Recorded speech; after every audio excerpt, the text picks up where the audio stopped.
So the Haworth projection is pretty nice for being able to look at very quickly to look at the stereochemistry of each of these carbons, but it doesn't give a correct depiction of the actual geometry of the glucose. So to do that, we draw this in a chair conformation. So we start again from the beta anomer of D-glucose. So just to emphasize, the beta anomer is when the functional group, so the hydroxide of the anomeric carbon, so or the 1 carbon, is on the same side as the bulky group, or the functional group, of the 6 carbon, or excuse me, the 5 carbon, okay? Which the 6 carbon is there, okay? So it's on the same side as the 6 carbon here, all right? So these are both on the top of the plane of the glucose plane. When the OH is on the opposite end, that's the alpha anomer, okay? So to look then better at the geometry, we draw what's called a chair configuration. So, which looks like this. All right. Our oxygen is right here. And then for each position, there's an axial and an equatorial position. So for A equals axial, EQ equals equatorial.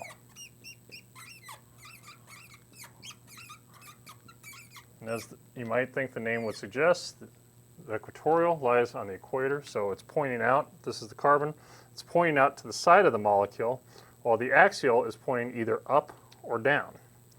And so axial is up or down, so we alternate up and down. So this first axial on this 1 carbon is up, the second one is going to be down. Third is going to be up, fourth is going to be down, and the fifth is going to be up. So those are your axial. And then they're equatorial. I go all along, again, the equator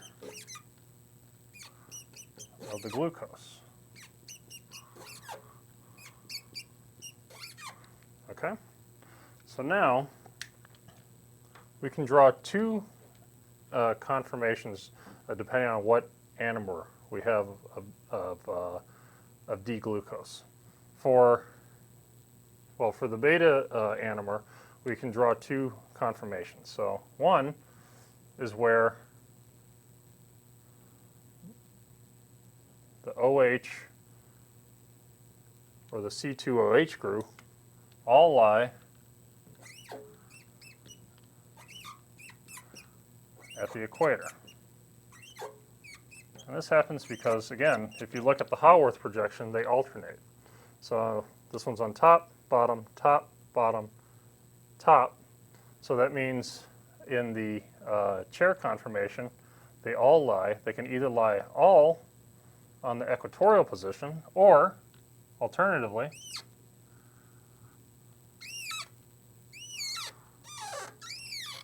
they can lie all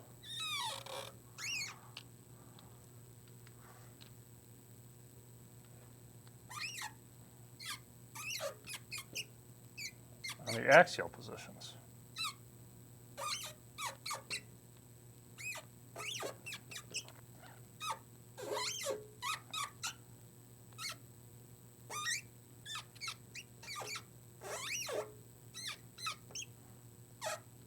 Hydrogens taking the remaining spaces, okay, in both cases. And so, again, these are in equilibrium with each other.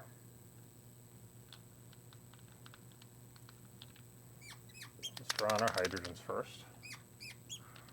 Now,